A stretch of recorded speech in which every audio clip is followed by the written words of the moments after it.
There are 500 wolves in the great hall of the Citadel tonight. Riven knows this because counting them was the only thing she could do with her hands while she waited for the ceremony to begin. She counted them the way she counts everything, quietly, systematically, without letting anyone see her do it. An old habit. Invisibility as practice. When you are the lowest rank in the most powerful pack in the realm, you learn very early that the things you do visibly are the things that get managed. 500 wolves. The torches are lit along every wall. The banners of Ironveil, black and gold, iron and wealth, hang from the raftered ceiling.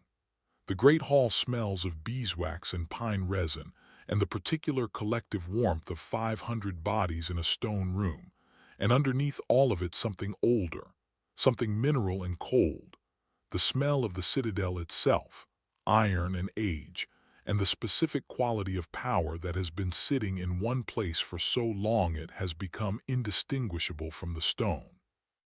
Riven is standing near the eastern wall, not hiding. She has never hidden. Hiding requires the kind of absence that draws attention, and she has always understood the difference between invisible and absent. She is simply standing in the place that a woman of her rank would naturally stand at an event like this, close enough to observe, far enough from the center that no one's eye would find her accidentally. She has been doing this for 3 years. She is very good at it.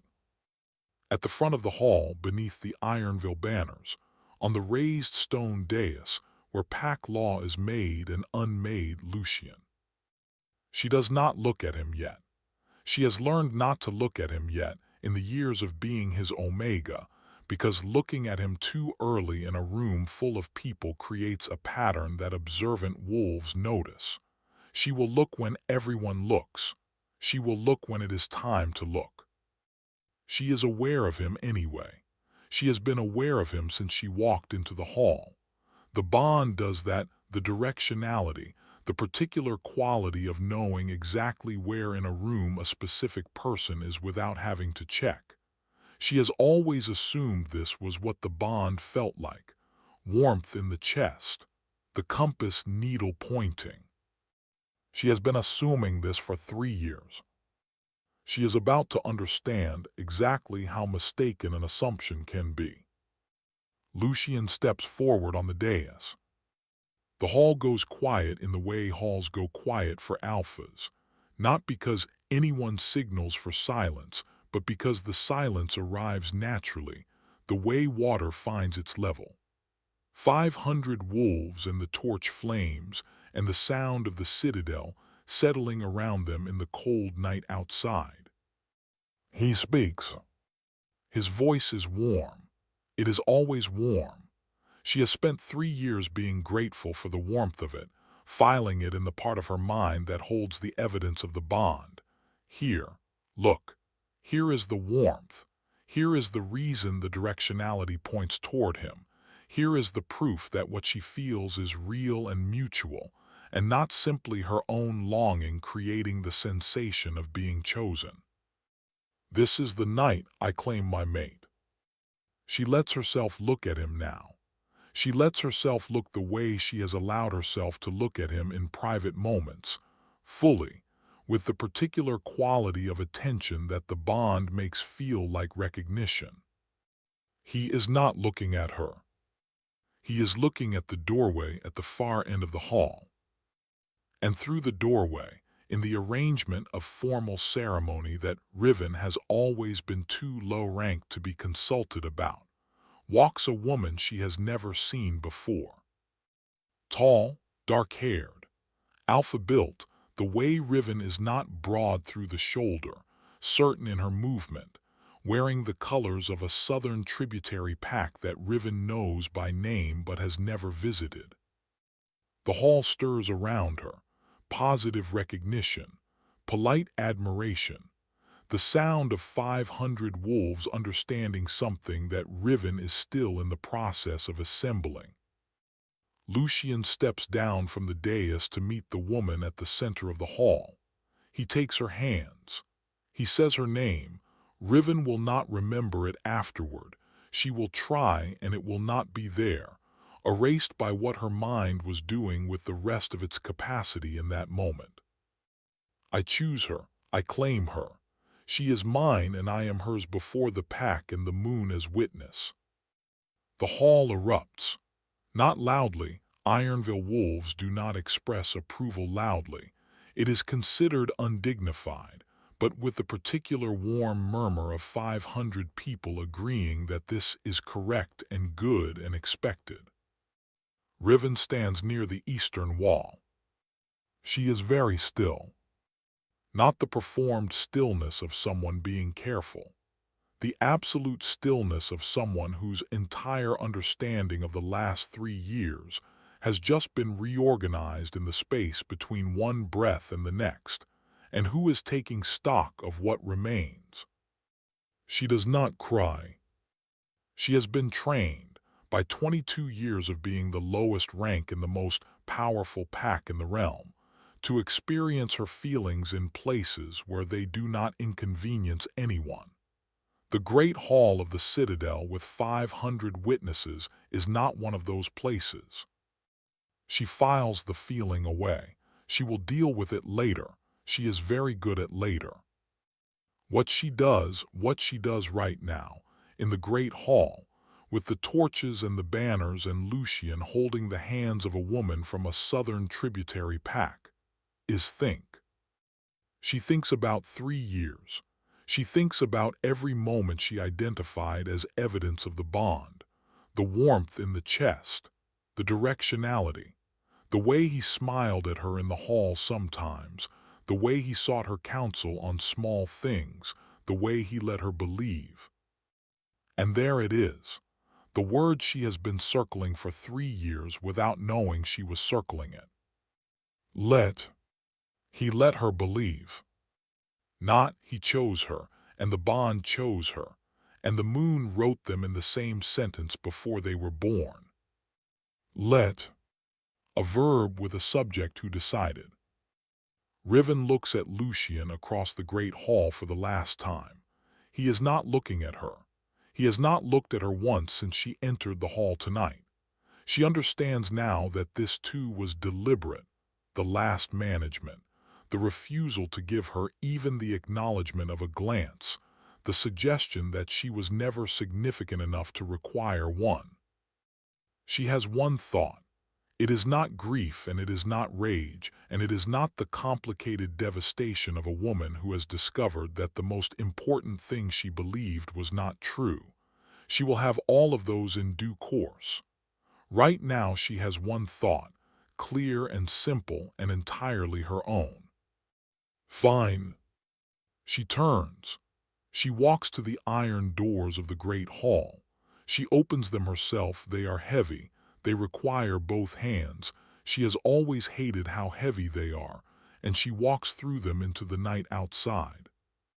The cold hits her like an answer. She stands in the dark outside the Citadel for exactly long enough to orient herself. North, everything that is not Ironveil territory is north of here. She starts walking. She does not look back. This is not drama. She is not the kind of woman who looks back for effect. She does not look back because there is nothing behind her worth looking at. The Ashfield is 3 days north. Everyone knows you do not cross the Ashfield. Riven starts making a list of the things everyone knows. It is shorter than she expected. The Ashfield is gray. She had expected black, charred, burned, the visual language of destruction. What she gets is gray. The grass is gray. The soil is gray where the grass does not grow. The sky above the Ashfield is the particular flat gray of clouds that have forgotten what they were doing. Even the light is gray, the sunlight pressing through the cloud cover and arriving diminished, the way information arrives when it has passed through too many intermediaries. She has been walking for 6 hours. She has eaten nothing since this morning. She has water, a skin she took from the Citadel kitchen on her way out, the last practical act of someone who is walking into a wasteland and knows it. The kitchen staff did not stop her. No one stopped her. She is an Omega leaving. This is not an event. The Ashfield smells of old fire. Not recent fire, not the clean, bright smell of wood burning, not even the acrid smell of something that has burned within living memory. The smell of fire from so long ago that what is left is not the smell of burning, but the smell of the absence of everything that burned. The first night she sleeps sitting against a gray rock with her back to the wind. She sleeps for 4 hours because 4 hours is what her body will accept before the cold wakes her. She eats nothing. She drinks half the water in the skin. The second day is harder. The wind picks up. There are more of the Ashfield things. She counts 7 at various distances. One of them follows her for 2 hours before losing interest. She does not hurry. Hurrying signals fear, and fear signals prey, and she is not prey. She is a woman with a list of things everyone knows and a growing conviction that most of them are wrong. The bond wound shifts on the second day. Not healing, changing. The reaching sensation diminishes. What replaces it is different. Not warmth exactly. More like pressure.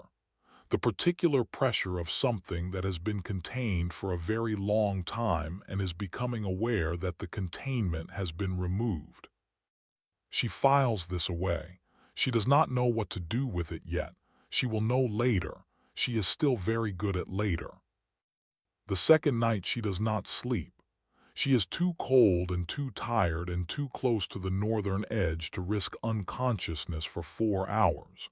She sits and she thinks and she makes plans with what she has, which is nothing, which turns out to be more than she expected. The third day.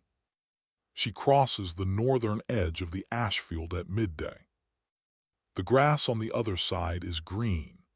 Ordinary, living, unburned green, and the shock of it after 3 days of gray is more than she was prepared for. She stands at the boundary between the Ashfield and the northern grass for a moment. Just a moment. She does not have the luxury of longer and breathes the air that does not smell of old fire. Then her legs decide they are finished. She goes down slowly. Not dramatically. She has never done anything dramatically, but with the controlled collapse of someone whose body has been presenting a bill for 3 days and has finally sent it to collections. She goes down onto the green grass at the edge of the Ashfield, and she puts her cheek against the ground and she breathes. She is conscious. She is barely so. There are hoofbeats, riders. Stormhaven colors in the corner of her vision, dark blue and gray, the coastal pack, a border patrol. A large figure dismounts. Dark copper skin, gray eyes, the build of a man who has been made by the coast, broad and weathered and possessed of the patience of someone who has watched the sea for 30 years. He crouches beside her. She looks up at him. She says, and she is proud of this, she will be proud of it later when she has the energy to be proud of things clearly, in the particular voice of someone who has decided that dying is acceptable but not dying is preferable. I cross the Ashfield. I claim shore right. The man looks at her for a long moment. She can see him doing the arithmetic that does not add up. A woman, alone, omega-ranked, alive at the far edge of the thing that kills most warriors who attempt it. He decides something. Granted. His name, she learns later, is Thuron, Alpha of Stormhaven. And what he does next is pick her up with the careful, competent ease of someone who has carried injured wolves before and has no interest in causing more damage than has already been done, and put her on his horse. He does not ask what happened. She does not offer it. They ride north toward the sound of the sea. Tidewatch Keep is built into the cliff. This is the first thing she understands about Stormhaven. Not the people, not the law, not the Alpha who found her and carried her without asking questions. The first thing is the building. The way it is set into the rock face as though it grew there rather than was constructed. The dark stone the same dark stone as the cliff. The windows facing the sea rather than the land. The whole structure oriented toward the water with the conviction of something that has decided exactly where it wants to be and has spent several centuries being there. She lies in a bed in a room in Tidewatch, keep for 4 days, and catalogues the ceiling. The ceiling is dark stone. It is uneven, not roughly cut but worn, the way stone wears when people have been living beneath it for a very long time. There are marks on it, old ones. She cannot read them from the bed, but she intends to when she is capable of standing. Someone feeds her. Someone changes the dressing on the things the Ashfield did to her hands and feet. Someone keeps a fire in the small hearth that heats the room to the exact temperature of not cold, which is not the same as warm but is considerably better than the Ashfield. She does not know who any of this someone is yet. She sleeps most of it. The bond wound is doing something, and whatever it is doing requires energy she does not have to spare for social cataloging. On the 5th day she sits up. On the 5th day, a small ancient woman comes in and sits in the chair by the fire, and looks at Riven the way you look at something you have been expecting for a long time, and are relieved to see has finally arrived. You, the ancient woman says, are going to be very inconvenient. My name is Riven. I know what your name is. My name is Sira. I am the pack healer. I have been the pack healer for longer than most people in this keep have been alive, and I have seen a great many things come through these walls. She pauses. You are the most significant one. What am I? Sira looks back with the expression of someone who has been waiting for this question and has decided, very deliberately, not to soften the answer. Have you heard the old tongue word Ashenvara? No. It translates as the reclaimed, the one the moon takes back when what was done to her cannot be undone any other way. The last one was 400 years ago. The Alpha who drove her out was the grandfather of the man whose pack you just left. Riven is very still. What can I do? Sira does not pause. You can see the truth of any bond, real or fabricated, strong or coerced. You can look at the connections between an Alpha and their pack and read them the way you would read a text. And the pause of someone choosing the order of their revelations carefully, you can sever them. The room is very quiet. Sever. Pack bonds. Not mate bonds, those are a different matter and a different law. The connections between an Alpha and their wolves, the supernatural enforcement of loyalty. You can cut them, specifically, surgically, the way a woman who has spent 22 years cataloging pack dynamics would know exactly which thread to pull. Riven thinks about Lucian. She thinks about 500 wolves in the Great Hall. She thinks about the way they went quiet when he spoke, not because they chose to, not because they had decided his authority was worth their silence, but because the bond made it feel like truth. And if I did that to an Alpha, what would happen? The wolves whose bonds you severed would have a choice, Sira says, to stay because they chose to, or to leave because they discovered they could. Some would stay, most would not. The ones who stayed would be genuinely loyal rather than supernaturally compelled, which is a far more powerful thing, but considerably harder to maintain. Riven considers this for a very long time. What color? Sira tilts her head. The power, what color does it come in? Sira smiles, not a warm smile. the smile of someone who has been waiting for this question, because it means the person asking has already accepted the answer to the previous one. Deep violet, ancient. You will know it when you see it. It looks like the sky in the moment before dawn, like something that has been waiting a very long time for the light to change. Riven looks at her hands. Nothing yet, just hands. Light olive skin over the bones of someone who has been cataloging her way through an impossible situation since she was 9 years old, and her first pack ranking assessment told her she was the lowest possible thing a wolf could be. She has one thought, the same thought she had in the Great Hall. Fine. When does it start? It already has. She meets Thuron properly on the 8th day.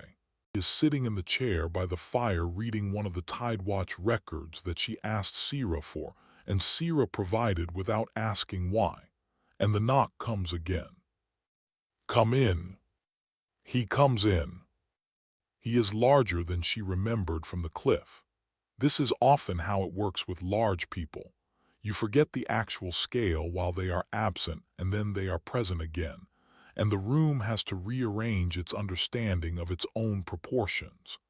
He fills the doorframe without effort, and with less awareness of the fact than anyone she has ever known, which is either genuine indifference or the most sophisticated kind of performance, and she has not yet spent enough time with him to know which.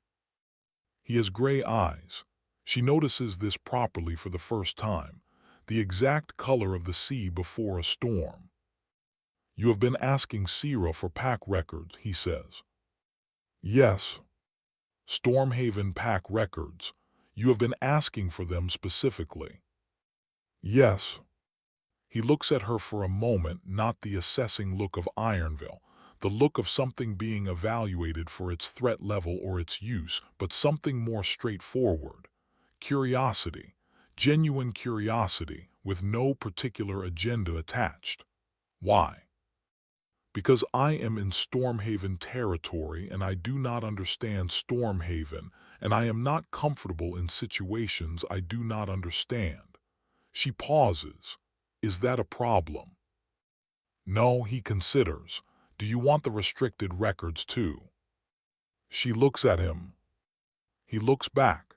His expression is the expression of someone who has already made a decision and is simply waiting for her to catch up to it. Yes. I will have Sira bring them. He pauses at the door. How are your hands? Improving. He nods. He leaves. He does not ask what she is going to do with the restricted records. He does not ask what happened to her hands. He does not ask any of the questions she has been braced for since she arrived. She sits with the records in her lap and the fire, and the sound of the sea coming through the window she has cracked open, because the smell of salt air is the best thing she has experienced in 3 years, and she intends to keep it. She catalogues her feelings about Thuron. The category is uncertain, with a subcategory of not the kind of uncertain she is used to, the kind of uncertain that comes from something being genuinely surprising rather than the kind that comes from something being managed. The power arrives on the 14th day. She is in the training yard. She has been in the training yard every morning for 6 days, moving carefully through the forms she learned as a child and never used because Omegas do not train for combat, which is one of the things on her list of things everyone knows that she is revising. When a young Stormhaven wolf trips on the edge of a practice mat near the cliff. The cliff edge is 12 feet from the training yard. The wolf is 14 years old. He is going to go over. Riven moves. She does not decide to move. Her body moves before her mind has finished assembling the information. She covers the distance in the time it takes the boy to lose his balance and grabs his arm and pulls him back from the edge with a force that should not be physically possible for a woman of her size and her condition. She pulls him back. They both end up on the training yard ground, the boy staring at her, her staring at her own hands, which are glowing. Faintly, deep violet, the color of the sky in the moment before dawn, and this is when she knows Sira described it correctly because she would not have chosen those words herself, but they are exactly right. It is exactly that color, the color of something that has been waiting for the light to change. She looks at it for a moment. The boy looks at it for a moment. Neither of them says anything. Then the boy says, "That is not an Omega power." "No, it is not." She helps him up. She sends him back to practice. She stands in the training yard with the deep violet fatting from her hands, and she breathes the salt air, and she thinks about what Sira said. The bonds fraying around a false connection. She can feel them now. Not just hers. She can feel the pack bonds of Stormhaven running beneath the surface of this place like roots. Warm and genuine, and entirely without the particular cold gray quality she now knows to look for in a managed loyalty. She can see them in a way she cannot yet describe. Not with her eyes, with something behind her eyes, with the part of her that has always been able to read a room, and is now reading something much larger. She finds Thuron's bond to his pack. It is the strongest thing she has ever felt. Not the loudest, not the most complex, just the most genuine. The bond of an alpha whose pack is loyal to him because they have decided to be, because he has given them reasons to be, because the thing that connects them is mutual rather than compelled. She can see every thread of it, and not one thread is cold gray. Not one. She stands in the training yard for a long time. She thinks about 500 wolves in the great hall at the Citadel. She thinks about Lucian's bonds to his pack, all the ones she can remember the feel of, all the ones she observed in 3 years of cataloging pack dynamics without knowing she was actually seeing pack bonds. She thinks about what the ratio was. Warm and genuine versus cold gray. She had thought at the time that the coldness she sensed in certain Ironveil interactions was simply pack hierarchy, the natural coolness of a dominant structure. She understands now that it was not. She goes to find Sira. "I can see them." "I know," Sira says. "I could see his bonds. At the Citadel for 3 years I thought it was pack hierarchy. The coldness, I thought it was just how things were." Sira looks at her with the expression of someone who has been waiting for this particular moment of understanding. You were reading them the whole time. You simply did not know you were reading them. Riven sits down. This is the moment. Not the great hall, not the Ashfield, not the deep violet in her hands in the training yard. This is the moment. The understanding that her power did not arrive 14 days after she left the Citadel. It arrived years ago. It has been with her for years. She has been using it for years without knowing what it was. She has been the most qualified person in Ironveil to evaluate the truth of Lucian's bonds to his pack for 3 years. She has been filing the information away under the wrong category for 3 years. She says very quietly to no one in particular, "Oh." Sira says, "Yes." She tells Thuron what she is on the 22nd day. Not because she has decided it is time, because he sits across from her at the long hall table with the sea visible through the open wall and says, with the unhurried directness of someone who has been waiting for her to offer this and has decided that the waiting is finished, "I know something is happening with you. Sira will not tell me what it is. She says it is yours to tell." A pause. "I am not asking. I am telling you that I know, and that when you are ready to tell me you can, and that until you are ready to tell me nothing about your place here changes. She tells him all of it, the great hall, the Ashfield, what Sierra told her, what she can do, the deep violet in her hands in the training yard, the boy near the cliff. He listens without interrupting. When she is finished, he is quiet for a moment, the sound of the sea, the wind through the open wall. Then, can you see my bonds to my pack? Yes. What do they look like?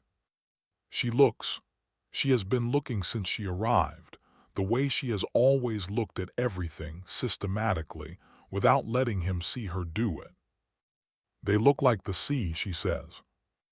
The way the sea looks from the cliff when it is not performing anything, when it is simply being what it is because it has decided that this is what it is.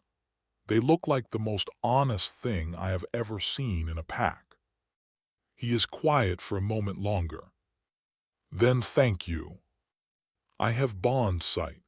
I did not choose to develop an opinion about your pack bonds. It was involuntary. I know, I am thanking you for telling me anyway. He pauses. The involuntary ones are the most true. She looks at him. He looks back. She has bond sight. She looks at the space between herself and Thuron, something she has been carefully not doing for 22 days because looking at things you are not ready to understand is counterproductive, and she has been very focused on being productive. She looks. What she sees in the space between herself and Thuron is not the managed sensation of the Citadel. It is not the fabricated warmth of something designed to be useful. It is not cold gray.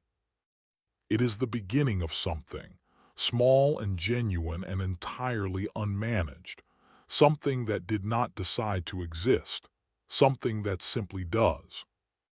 She looks away. The messenger from Ironveil will arrive soon, she says.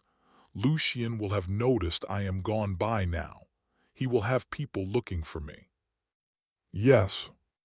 When he finds out I am here, he will send a formal demand. Yes. What will you do?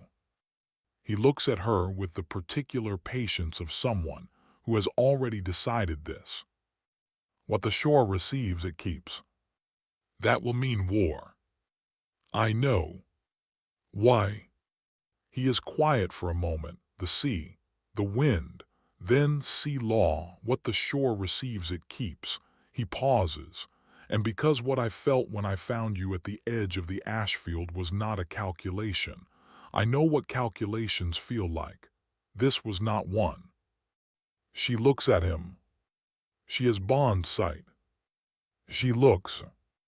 It is the truest thing she has ever seen. The messenger from Ironveil arrives on the 28th day. He is young and very polished in the Ironveil way, everything correctly pressed, the gold detailing on his black riding coat precisely maintained, the expression of someone who has been trained to deliver formal demands without betraying any personal position on the demand's merit. He delivers the demand to Thuron in the long hall with the sea visible through the open wall, reading from the formal document with the particular cadence of official Ironveil communication. The Alpha of Ironveil requests the return of the Omega, Riven, formerly of Ironveil Pack, who has departed Ironveil territory without authorization, and whose presence in Stormhaven territory constitutes a violation of Interpack protocol. He finishes reading. He rolls up the document with the practiced efficiency of a man who has delivered this kind of document before. He waits. Thuron takes the document. He reads it himself, unhurried, thorough, the way he reads everything. He reaches the end. He hands it to Riven, who is sitting at the table because Thuron told her the messenger was coming and asked her if she would like to be present, and she said yes because she is done with things happening to her in rooms she is not in. She reads it. She is a thorough reader. She reaches the end. She sets it on the table. Stormhaven's answer is no, Thuron says. The Alpha of Ironveil will. No, gently, in the tone of someone clarifying a point that is not open to discussion. Stormhaven's answer is no. What the shore receives it keeps. This is sea law, and sea law is older than Ironveil, and it is not subject to Interpact Protocol documents. You may tell the Alpha of Ironveil that Stormhaven thanks him for his message. The messenger leaves. Lucian will come himself, Riven says. Yes. With an army.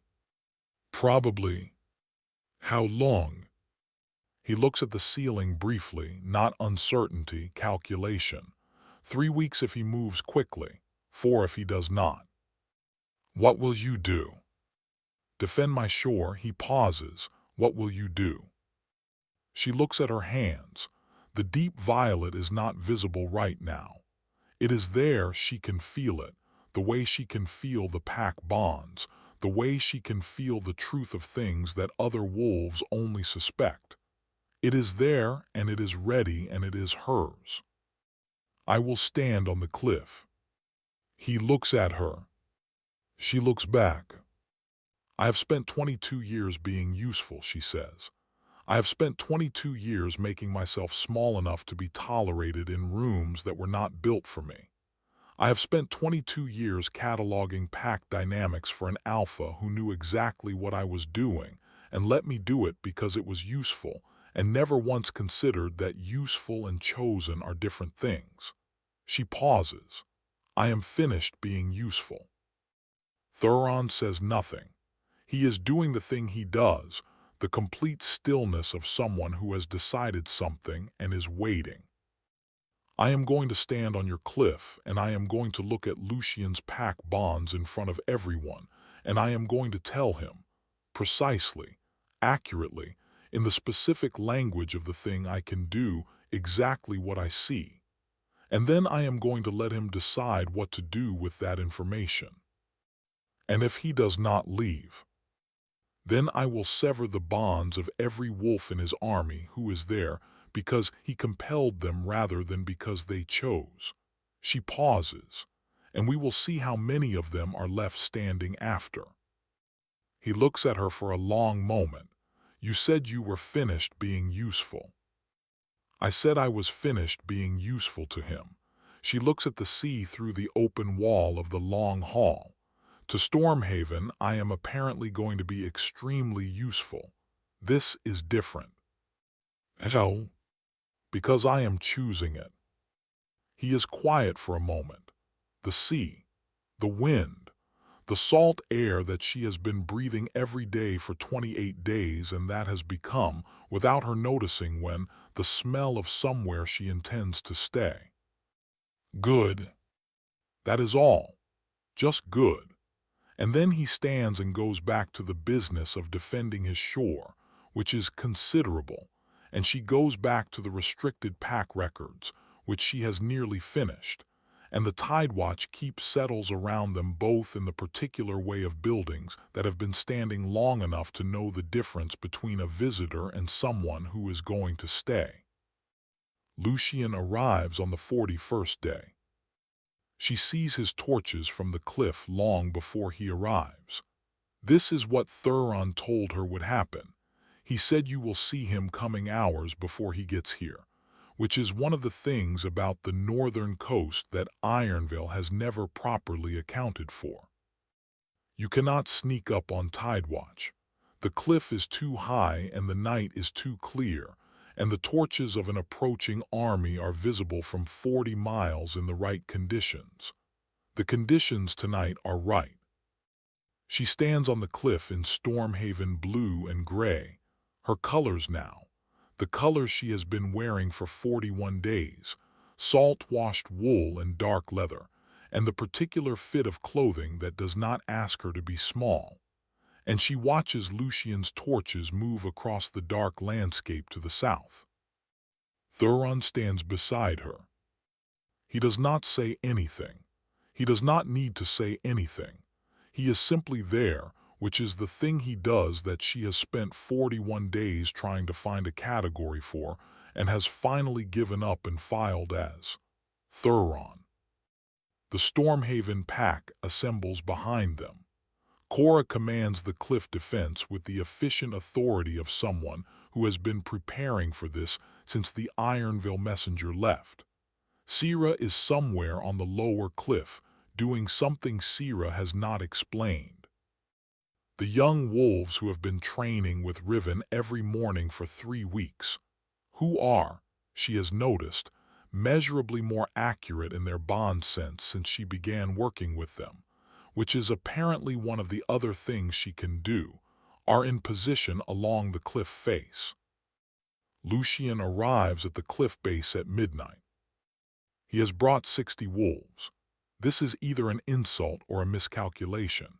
He either thinks 60 is sufficient because Riven is one woman and he cannot truly believe she is what she has become, or he knows 60 is insufficient and came anyway because sea law means a larger force crosses into open war under the realm law that Ironveil itself wrote. She suspects the former. Lucian has always been more comfortable with miscalculations about people than miscalculations about law. He looks up at the cliff. He sees Thuron. He sees Riven. She watches his face in the torchlight below. She has bond sight. She can see his pack bonds from here, all 60 of his wolves, the threads connecting them to him, and she can see what she always could have seen if she had known what she was looking at. The ratio. She told him she would count it. 41 wolves with warm, genuine bonds, loyal because they chose to be. Because Lucian has been their alpha since birth and they know nothing else, and have not yet been given a reason to choose differently. This is not contemptible. It is simply conditional in a way that Lucian has never understood because he has never had to. 19 wolves with cold gray bonds, compelled, present because the bond makes Lucian's authority feel like truth rather than instruction. If the compulsion were removed, they would leave, some immediately, some after a moment's consideration, all of them. Lucian's voice carries up the cliff, controlled, warm, the voice that she spent 3 years filing under evidence. I have come for the Omega. Thuron says from the cliff above, without raising his voice, the sea at his back and sea law at his back and 40 years of his bloodline holding this coast at his back. Riven is under Stormhaven protection. Shore right was invoked and granted under sea law. She is not yours to come for. She is Ironveil, pack law. Does not apply to what the shore receives. You wrote the Interpack protocols yourself, Alpha. Read Article 7. There is a pause below. She cannot see Lucian's expression clearly, but she can see his bond threads and they have tightened. The cold gray ones especially, which means he is drawing on compulsion right now, pulling his wolves closer, which means he is less certain than his voice suggests. She steps to the cliff edge. She looks down at Lucian. He looks up at her. This is the first time they have looked at each other since the Great Hall. She has thought about this moment. She has not planned a speech. She has decided that what she has to say does not require preparation because it is simply the truth of what she sees, and she has never needed to prepare to tell the truth. I can see your bonds from here, Lucian. He is very still below. All 60 of your wolves. I can see which ones are loyal because they chose to be, and which ones are loyal because the bond compels them to feel your authority as truth rather than as a choice they made. She pauses. Would you like me to tell you the ratio? The silence below has a specific quality.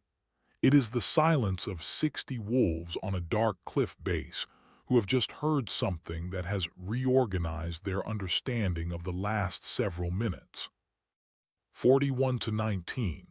41 who would stay if I severed every bond in your army right now. 19 who would not. She pauses. I am telling you this because I want you to understand the precise nature of what I can do, not because I intend to do it tonight. Lucian says, then why? Because you should know. She pauses. You built 3 years on a false bond. You let me believe I was chosen because a loyal Omega who believes she is chosen is the most useful administrative asset a pack Alpha can possess. I was. I cataloged your pack dynamics for 3 years.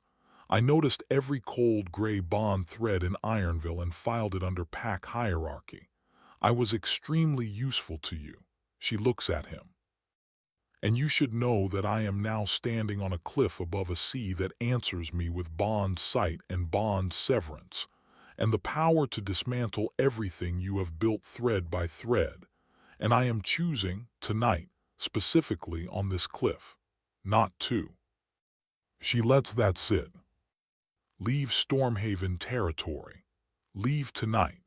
And the next time you build something on a false bond, consider that the person holding the false end of it might survive long enough to return the favor.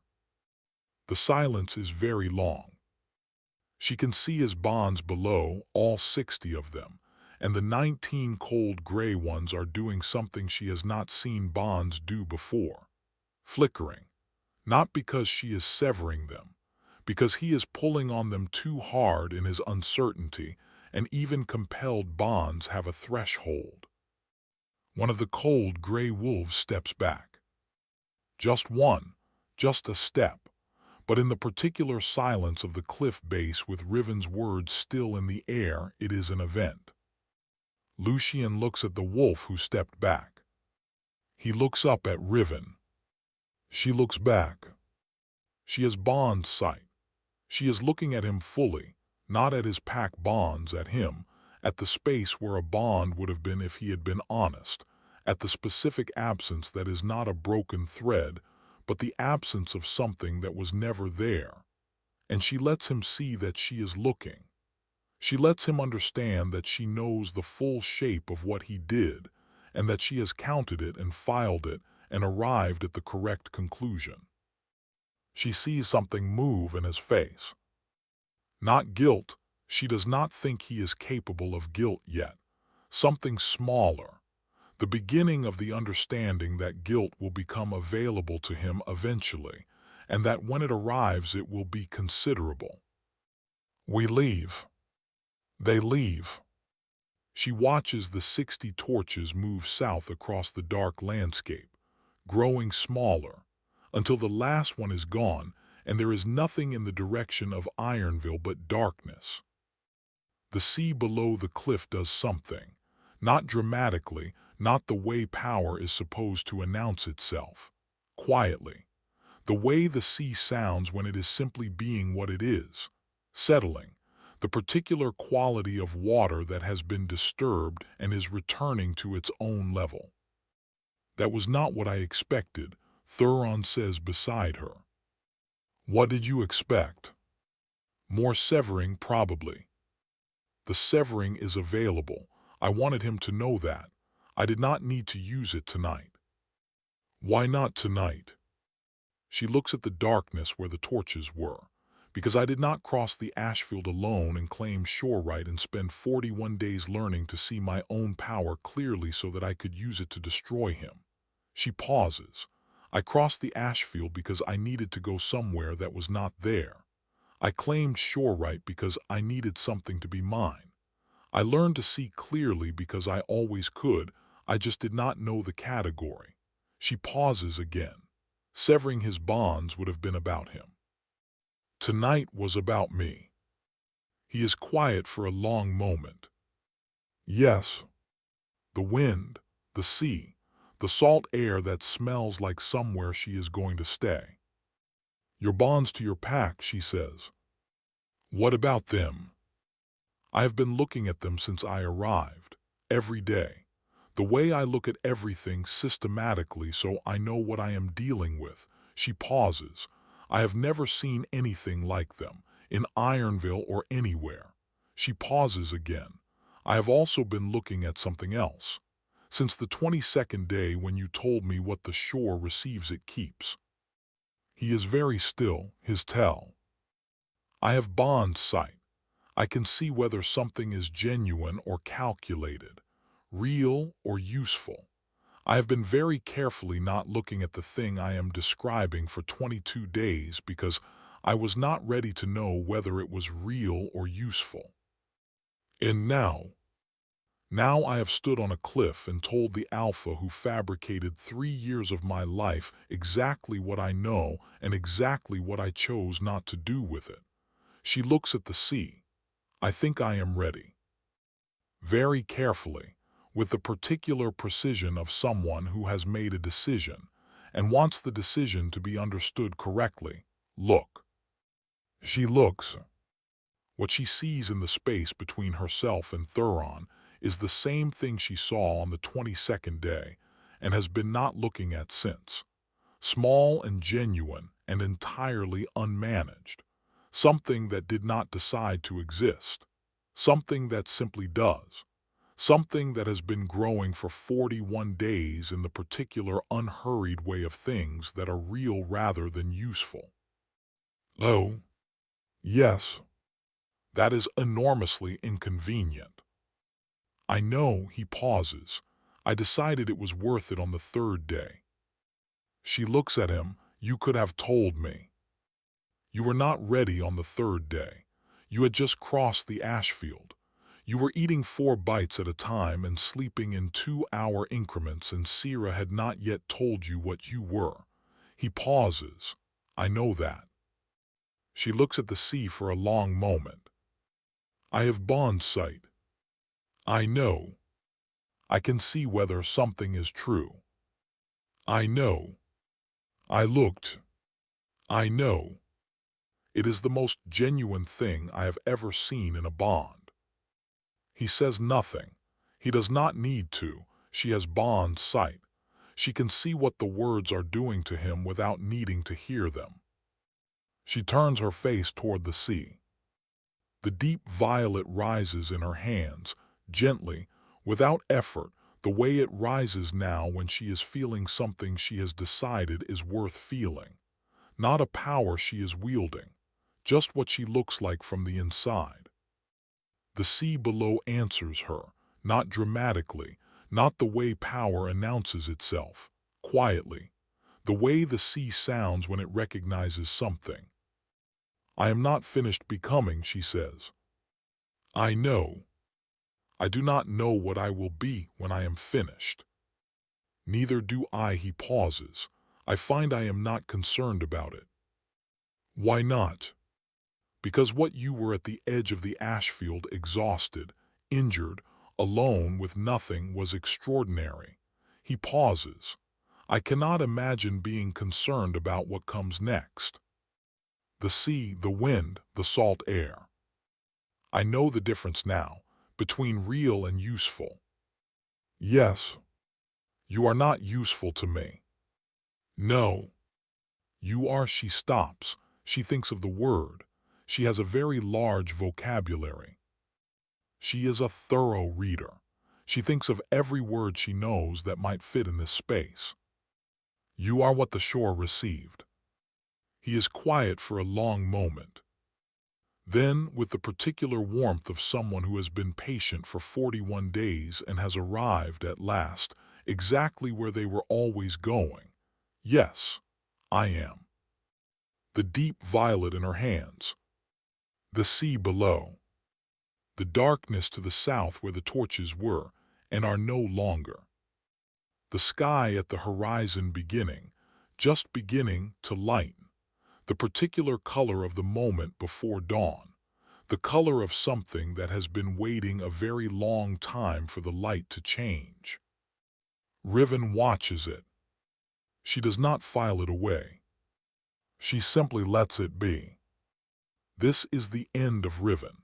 And if you are standing somewhere at the edge of something you were not supposed to survive, if you have crossed your own Ashfield and claimed your own shore right, and are still in the process of becoming what they said you could not be, then you already know that the deep violet is not darkness. It is what darkness looks like from the inside. Just before the light. Drop a wolf in the comments if Riven's cliff moment gave you everything you needed.